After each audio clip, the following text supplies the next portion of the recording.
se vocês falarem muito amém, glória a Deus e levantar a mão, eu prometo que vai ser mais rápido. Quanto mais encorajamento eu receber, mais eu fico confiante, mais rápido a gente vai ser. O tema da mensagem de hoje é: se o meu dinheiro falasse.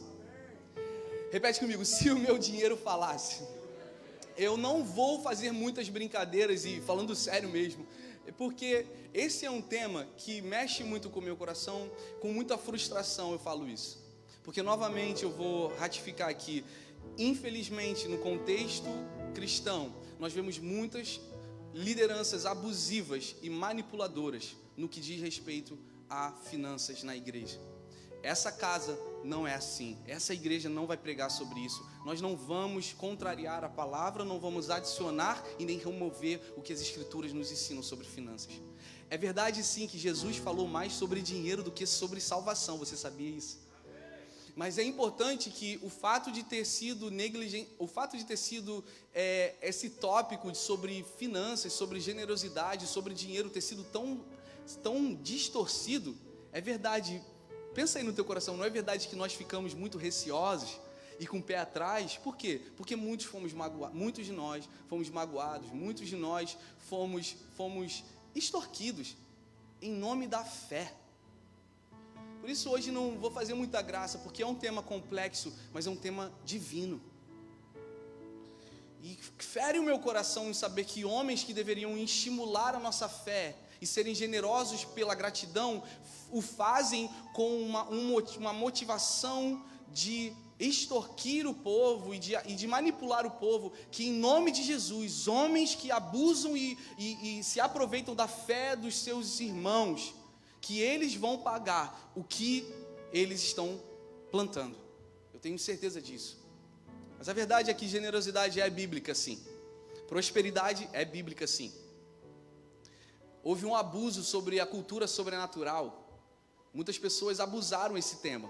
E hoje as pessoas acham que Deus não cura e não faz milagres. Deus é um Deus de cura, sim. Deus é um Deus de milagres, sim. Houve muito abuso e subjetividade no tópico sobre o mover profético. Muita coisa estranha, subjetiva, que não era de acordo com as escrituras. Mas deixa eu te falar, porque você foi magoado, você foi distorcido no que diz respeito ao profético, deixa eu te dizer aqui nessa manhã, o profético é bíblico, sim. O Senhor se move no meio do seu povo, sim. Houve muita manipulação num tópico de honra a líderes, honra a autoridades. E agora, a gente não pode mais mencionar sobre honra, porque muitos de nós ficamos com medo de sermos manipulados por essas palavras. Mas deixa eu dizer, honra é bíblica, sim. Jesus falou sobre honra, sim. Honra aos céus, honra a Deus, honra aos irmãos, honra aos líderes. Então, é importante que eu introduza dizendo o seguinte: perdoe o pecado da igreja. Que se você está aqui, se você está assistindo esse vídeo, se você está assistindo essa live agora, e se por algum motivo você se sentiu extorquido, manipulado, eu peço perdão em nome dos pastores que fizeram isso contra você. Eu peço perdão em nome da igreja, se você se sentiu ferido, se você se sentiu magoado, se você se sentiu extorquido. Eu quero orar para que o Espírito Santo amoleça o teu coração nessa manhã. E que Ele é o único que pode convencer você. Não existe homem, eloquência, não existe palavra bonita. Senhor, nessa manhã, Espírito Santo, nós oramos para que o Senhor ministre aos nossos corações, a começar do meu, e mostre onde está o nosso tesouro. Senhor, mostre que o Senhor é o nosso Deus e que não há outro Deus como Tu, Senhor. Em nome de Jesus, amém. Se o meu dinheiro falasse, ele falaria muito sobre mim. Ele falaria muito sobre quem eu sou. Se o seu dinheiro falasse, ele falaria muito quem você é. Pastor, o que você está dizendo? Vem aqui comigo. A nossa relação com o dinheiro revela quem somos e em que Deus cremos. A sua relação, como você gasta, como você deixa de gastar, o que você faz com o seu dinheiro, revela muito quem você é e que Deus você crê. O dinheiro, ele pode adicionar propósito à tua vida, mas o dinheiro não é o propósito da tua vida. O dinheiro pode adicionar valores que vão somar com o propósito de Deus na tua vida, mas o dinheiro nunca foi e nunca será o propósito da tua vida.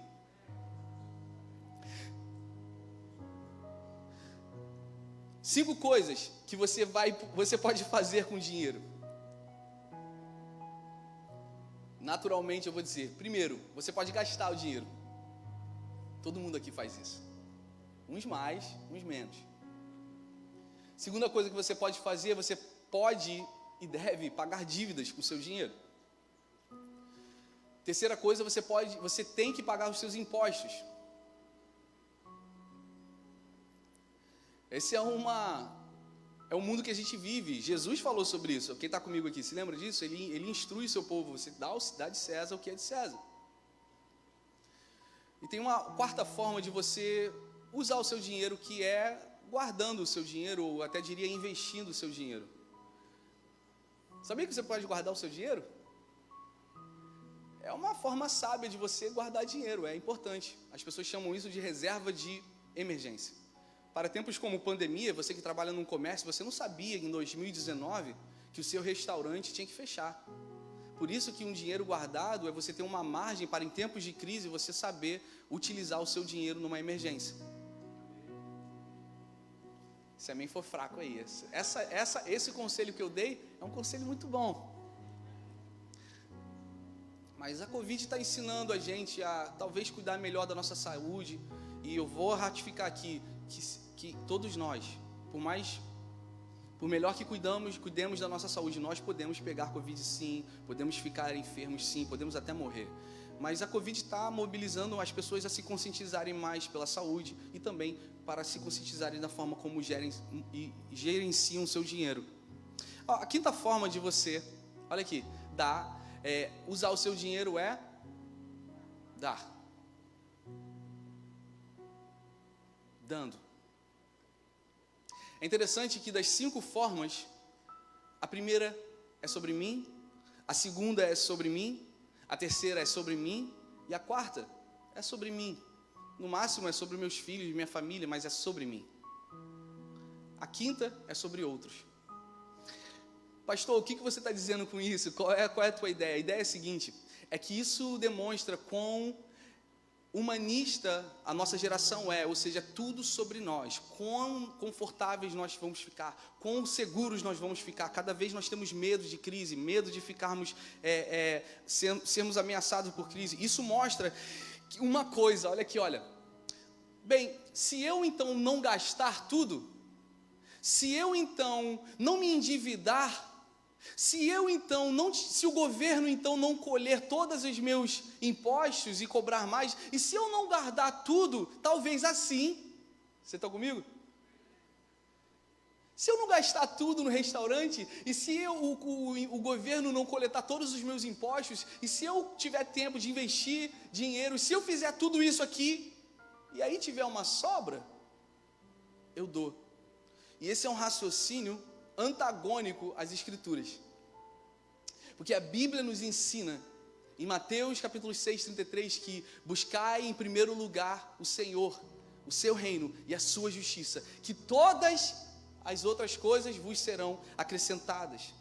É interessante dizer o seguinte, Mateus 6,19, não ajunteis tesouros na terra, onde a traça e a ferrugem tudo consomem, e onde os ladrões minam e roubam. Vem comigo aqui, pessoal, olha só que poderoso. Mas ajuntai tesouros no céu, olha que lindo, onde nem a traça nem a ferrugem consomem, onde os ladrões não minam e nem roubam, porque onde estiver o vosso tesouro, aí estará o vosso coração. O tema dessa mensagem é: se o meu dinheiro falasse, é porque ele falaria quem você é, literalmente. Porque o próprio Jesus falou que onde você está aplicando o teu dinheiro, é onde você está aplicando o teu coração. Vocês ainda estão felizes comigo? Agora é muito interessante que eu estava fazendo essa ilustração, como egocêntrico a nossa geração, é tudo sobre como eu vou investir, como eu vou guardar, como eu vou crescer, como eu vou gastar, como eu vou fazer tudo para mim, e se sobrar eu vou dar um pouco, mas no conceito cristão é o contrário. O que é prioridade é Deus e o seu reino. Agora pensa no seguinte, nós temos o privilégio de dizer o seguinte, nós vamos dar a Deus 10% e 90% Ele autorizou, Ele nos abençoou de ficar conosco. Porque na verdade os 100% são dele, porque vieram dele. Quem pode dizer glória a Deus? O meu pai me contava uma história muito interessante, que eu acredito que o meu avô contava para o meu pai, mas era a história desse menino que ia para a igreja, e o pai desse menino chega para o menino e fala, aqui filho, eu vou te dar uma moeda, para você comprar um doce para você, e a outra moeda para você dar de oferta no culto da igreja.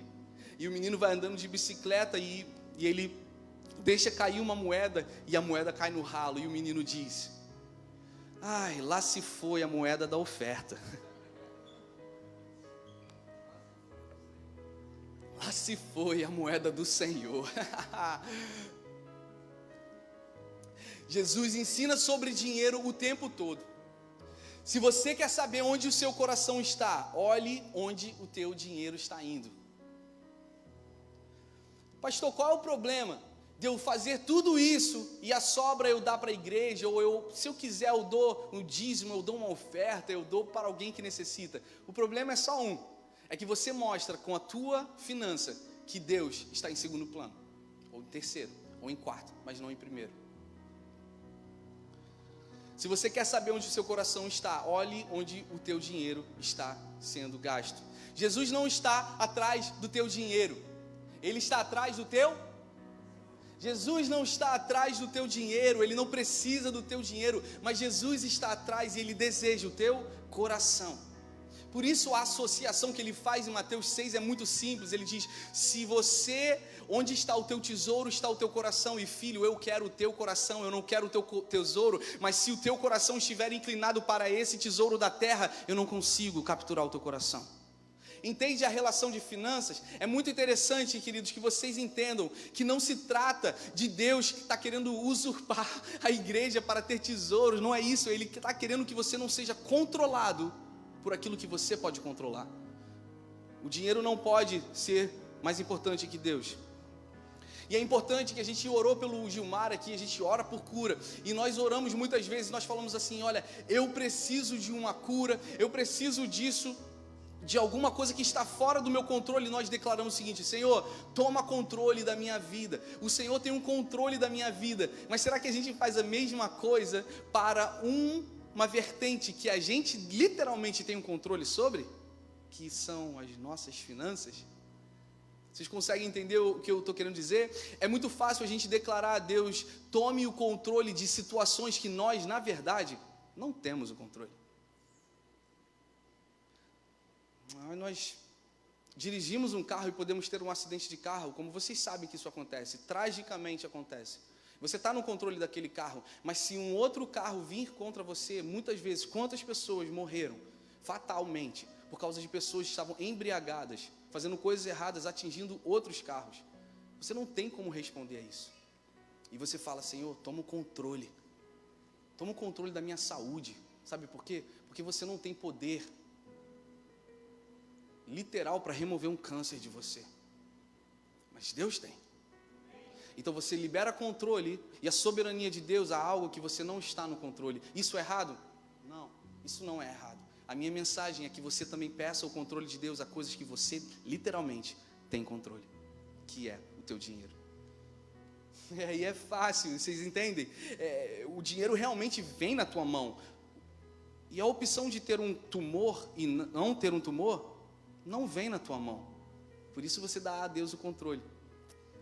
A minha oração nessa manhã e o meu encorajamento é que você peça a Deus a ter o controle da tua saúde, da tua vida, da tua alma, de tudo que você não pode impedir ou prever, mas que você faça a mesma oração para as suas finanças, porque essa é a única coisa que literalmente você tem um controle.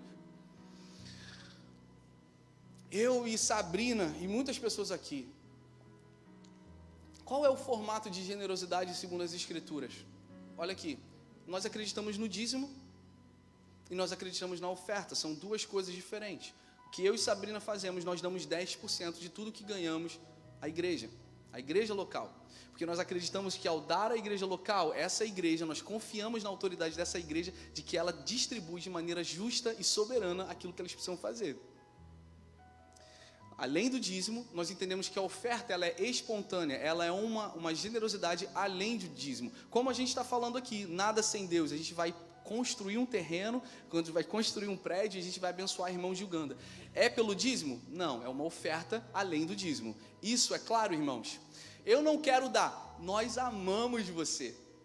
Você nunca precisou, você nunca teve que dar e nunca vai ter que dar nada. Porque a plataforma da sua generosidade não é a sua quantia, mas é a sua alegria.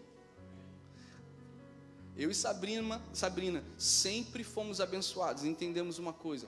Nós percebemos que como Deus começava a falar com a gente, em movimentos, em lideranças, em projetos que a gente colocou a mão, a gente dava financeiramente, e o Senhor nos abençoa. E se o Senhor não nos abençoasse, não faríamos? Faríamos. Porque nós sabemos que fazemos por gratidão, não por manipulação ou barganha. Quem pode dizer glória a Deus? É muito importante, entenda isso. Você não vai dar R$1 essa manhã. A gente não quer R$1. A gente não quer 1.000, 10.000. A gente quer que você entenda o seguinte: tudo que eu faço para Deus é com alegria e é com gratidão. Não é porque Ele precisa ou porque eu vou ganhar alguma coisa em troca. Onde está o seu coração? Pensa aí, onde está o seu coração? E se você quer saber, vê onde você está fazendo, o que você faz com o seu dinheiro. Pastor, então não posso tirar férias, fazer um cruzeiro, não posso pagar plano de saúde, tem que ser tudo para a igreja? Claro que não. Você não só pode, como você deve. Você tem que ter um tempo de família, tem que fazer pelo menos uma vez por ano uma viagem com a sua família. Sabe o que a igreja errou? Desculpa aqui, eu sou muito novo para não entenda esse com um tom de arrogância ou prepotência. Mas eu posso dizer assim, porque eu tenho já 37 anos, eu pareço novo, mas eu não sou. Mas sabe onde a igreja errou muitas vezes? Ela pedia aos fiéis para dar, mas ela não ensinava os fiéis a serem bons mordomos das suas finanças. Isso é um erro, isso é um pecado, porque a igreja ela precisa também, a liderança precisa ensinar, dê com alegria, com fé e com obediência, mas também guarde com inteligência, invista o seu dinheiro, seja um bom mordomo daquilo que você tem. Olha outra coisa, viaje com sua família. Homens, levem suas esposas para um bom date, para um bom jantar romântico. Mulherada, cadê vocês?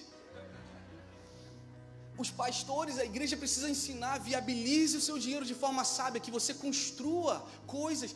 Tenha um tempo de férias, faça mesmo um sabático, que é você descansar, porque Deus descansou, nós precisamos descansar. Pastor, mas a ideia aqui não é sobre finanças? Sim, e eu estou ensinando como pastor. Eu quero ver a igreja, o nosso apóstolo, ele deseja ver a igreja sendo saudável, prosperando em todas as áreas da nossa vida.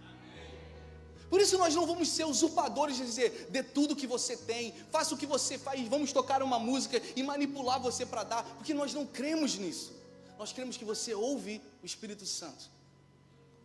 O Espírito Santo vai dizer para você, mas também queremos ensinar vocês, irmãos, a Covid nos ensina, guarde o seu dinheiro. A gente não sabe o dia de amanhã, invista o seu dinheiro, dê o dízimo, dê a oferta, seja generoso para quem precisa, mas também gaste com você, gaste com a sua família, tenha um tempo de qualidade. Eu queria ouvir um glória a Deus bem forte aí. E se você está aqui nessa manhã, se você está vendo esse vídeo, você está com um pouco de nervoso por causa dessa mensagem, isso mostra onde está o seu coração, entende? Se isso te incomoda, isso já mostra que o teu coração está desvirtuado da prosperidade das Escrituras. Isso já é um indicador. Eu tenho estudado, muita gente que me conhece, eu falo muito sobre isso, sobre investimento, eu fiz um curso, e eu sou chato pra caramba, tenho falado muito sobre isso. 71% da população norte-americana guarda dinheiro, investe dinheiro, e apenas 2% da população brasileira investe dinheiro. 67% da população do Brasil está em dívidas. Porque o brasileiro não teve educação financeira nas escolas como o americano teve. O brasileiro não aprende sobre educação financeira, sobre ser um bom mordomo de finanças na sua faculdade, na sua escola, na sua igreja. Mas eu creio que essa galera que está aqui, você que está vendo esse vídeo, você vai ser um bom mordomo daquilo que Deus está te fazendo, está te dando. E no mundo financeiro a gente vê uma ganância carnal, é aquela coisa assim, nós vamos, não, ter filho, ter filho, cara, não tenha filho, porque você vai gastar muito, vocês entenderam? o extremo. Não vamos ter filho, não vamos ter pet, não vamos ter nada, para que a gente acumule. Quanto mais a gente acumula, mais a gente investe. Quanto mais a gente investe, mais a gente tem uma liberdade financeira. A gente quer chegar no fim da nossa vida com uma liberdade financeira, não tendo que trabalhar para ninguém e ganhar muito dinheiro. Vocês já ouviram alguma coisa nesse sentido? Só que esse é um sistema capitalista humanista. E o que a Bíblia fala é o seguinte: se esses homens têm condição de gerar riqueza e serem bons mordomos das suas riquezas, mesmo com valores errados e com princípios errados, quanto mais a gente, que todo o nosso investimento pela obra não é apenas para o final da nossa vida, mas para a eternidade.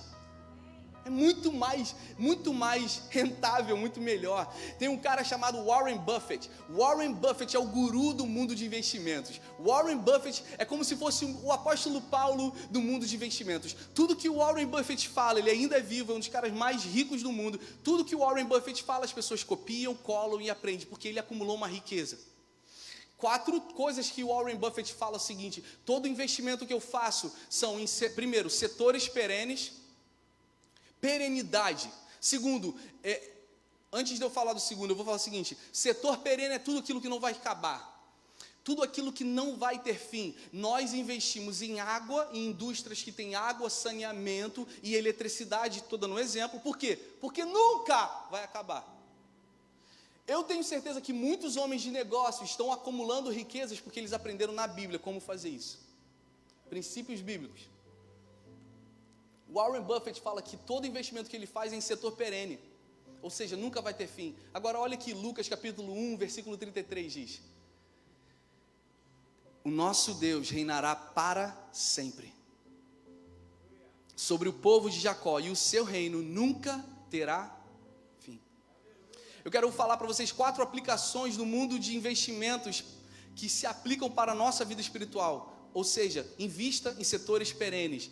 A igreja de Cristo é um setor perene, nunca vai ter fim nessa terra e nem na Nova Jerusalém. O segundo conselho de Warren Buffett é o seguinte: nós investimos com uma mentalidade a longo prazo, ou seja, você não investe dinheiro hoje achando que vai colher amanhã. Quem está comigo, irmão? Isso é uma mentalidade de homens de negócios.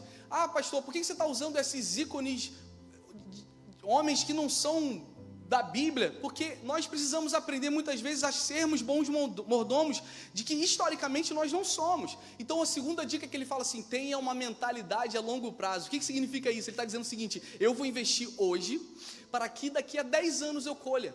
Você entende? Não tenha pressa, tenha paciência. Repete comigo: paciência. O que a Bíblia fala sobre isso? Nessa segunda dica aqui eu vou dizer o seguinte: a Bíblia em Provérbios 21, versículo 5, olha só: os pensamentos do diligente tendem só para a abundância.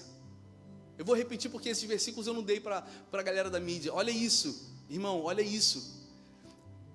Os pensamentos do diligente tendem só para a abundância, porém os de todo apressado tão somente para a pobreza.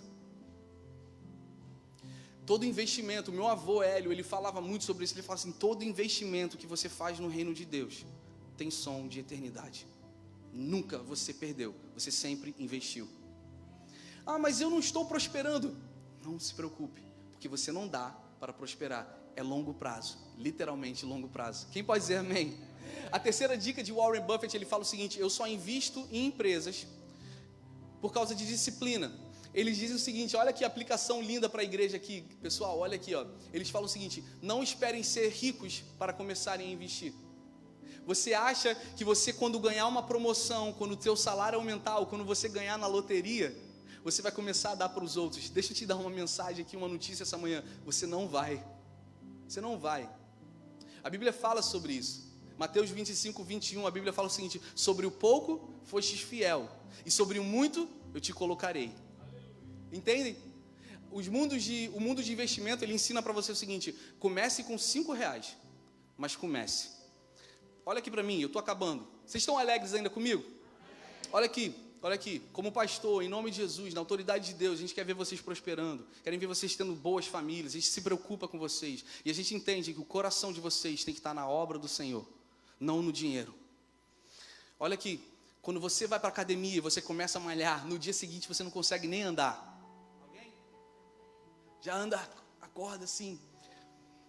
É a mesma coisa a generosidade. Você precisa praticar, você precisa fazer, até você começar a entender que isso tem sido bom e você não sente mais aquela dor que você sentia de dar 10 reais ou de dar alguma quantia. Você entendeu que tudo vem de Deus e aí você começa a ver a bênção e a alegria que você tem em fazer isso. E aí você não tem mais dor, você faz com naturalidade. Sobre o pouco foste fiel. Eu não tenho dinheiro para dar. Dê o que você puder. Se você não tem, que Deus te abençoe. Deus conhece o teu coração. Deus nunca ficou impressionado com percentagem. Se lembra da história da viúva? Ele se impressiona com o coração. E o quarto e o último aconselhamento de Warren Buffett é o seguinte: eu só invisto em empresas que me dão rentabilidade. Eu não vou investir em empresas que estão em dívida, que têm uma dívida maior que seu lucro. Eu não vou investir em empresas que estão em processo judicial e que podem falir. Vocês estão comigo aqui? Se lembra que eu falei semana passada? Não deem quem precisa. Não dê porque a pessoa precisa, dê porque o Espírito Santo te direciona. É diferente. Porque quando você dá para quem precisa, você está dizendo que a sua assimilação ela é mais justa e mais coerente do que a voz do Espírito. Ah, mas é óbvio que eles precisam. Não significa que você tem que dar. Por quê? Porque na luz da palavra eu indico o seguinte: você como investidor do reino, você tem que investir em solo fértil. Você vai investir em dinheiro você vai investir o teu dinheiro em lugar que está com um sistema de som bonito, que tem uma igreja limpa, que tem uma igreja organizada, que está construindo um prédio para fazer justiça social. Nem sempre o mais carente é alvo da tua finança. Você quer rentabilizar o seu investimento. É muito interessante isso, queridos, que você entenda isso que eu estou falando. Pastor, me mostra na palavra. Mateus capítulo 13, versículo 8 diz o seguinte, fala sobre aquela parábola da semente, e a última ele fala o seguinte: a semente que caiu em boa terra deu fruto, 1 a 100, olha isso, outro a 60 e outro a 30. Dar o dízimo nessa igreja local, ou qualquer que seja a sua igreja local, você dá porque você entende que é um solo fértil. E para finalizar, eu quero encorajar os irmãos a lerem o livro de Marcos capítulo 14, e eu vou ler essa passagem com vocês. Diz o seguinte: estando ele em Betânia, assentando-se à mesa em casa de Simão, o leproso veio uma mulher que trazia um vaso de alabastro com um unguento de nardo puro, de muito preço, e quebrando o vaso, lhe o derramou sobre a cabeça, e alguns houve que em si mesmos se indignaram e disseram: para que se faz esse desperdício de unguento? Porque vocês podiam vender por mais de 300 dinheiros e deixá-lo aos pobres. E bradavam contra ela. Jesus, porém, disse: deixai-a, por que a molestais? Ela me faz uma boa obra. Porque sempre vocês vão ter os pobres convosco e poder lhes fazer bem quando vocês quiserem, mas a mim nem sempre me tendes. Esta mulher, olha aqui, queridos, esta mulher, Jesus está falando isso, esta mulher fez o que podia,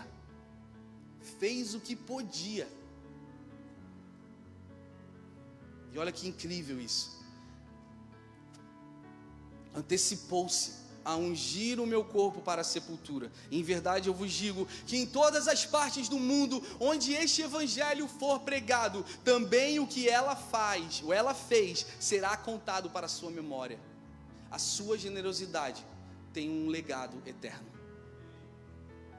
Essa mulher é a expressão exata do que aqueles 300 dinheiro, que vale muita coisa, não era apenas 300 reais, naquela época era muito dinheiro. Mostra que argumentos de justiça social, eles têm um nexo, mas não se enquadram muitas vezes, porque Jesus estava dizendo o seguinte: os pobres vocês sempre terão conosco, mas o que essa mulher está fazendo? Ela está ungindo o meu corpo. Irmão, você está entendendo? Quando você é generoso, eu falei semana passada que generosidade não produz unção, mas quem é ungido sempre age com generosidade.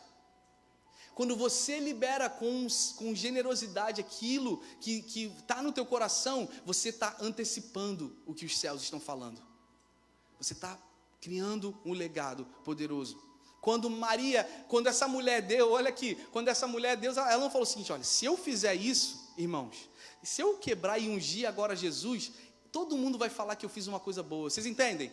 Ela não programou, ela não barganhou, ela não manipulou, ela não pensou. Ela só fez o seguinte: eu vou dar tudo o que eu tenho, eu vou entregar a Ele porque Ele é digno. Quando Maria fez isso, ela não fez pelo impacto, ela fez porque ela amava Jesus. A tua generosidade reflete quanto você ama Jesus. Deus te honra em público quando você o honra generosamente em secreto.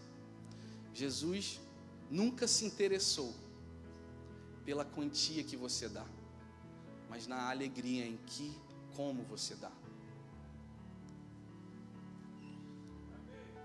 Jesus defendeu essa mulher e mostrou que ela estava sendo profética. Eu queria convidar vocês, repete comigo isso aqui: Jesus nunca se interessou pela quantidade que eu dou, mas na alegria em como eu dou.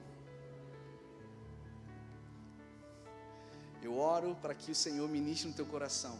Faça tudo com alegria. Não importa a quantia, importa a alegria de entender que Ele é o teu Deus, da tua saúde, da tua vida, da tua casa, da tua família, dos teus negócios, do teu casamento, mas também das tuas finanças. Onde está o teu coração? Eu quero orar por você nessa manhã. Se você puder, fique de pé. E eu tenho certeza que esse lugar aqui é um lugar fértil, que vai fazer coisas incríveis, vai trazer um impacto. Pastor, como o meu dinheiro vai impactar? Simples. Você não pode levar a tua casa e teu carro para o céu, mas você pode mudar a eternidade das pessoas. Se você entende que quando você dá para a obra local, você está impactando a eternidade de pessoas. Isso é legado eterno. Senhor, nessa manhã, em nome de Jesus, nós engrandecemos o teu nome. Nós agradecemos pela tua extravagância em dar. O Senhor não deu apenas provisão, mas o Senhor deu o seu melhor. Jesus Cristo, Filho de Deus, que veio por nós, morreu para nos salvar e nos dar a vida eterna. Deus, eu oro para cada pessoa que está assistindo esse vídeo, oro para cada pessoa que está nesse lugar nessa manhã, que o Senhor ministre alegria nos seus corações, entender que o Senhor é Deus de todas as coisas da nossa vida, que nós possamos ser bons mordomos daquilo que o Senhor nos entregou, e que tudo venha glorificar o seu reino e trazer um impacto nessa terra. Em nome de Jesus nós oramos. Amém. Amém. Vamos aplaudir o Senhor.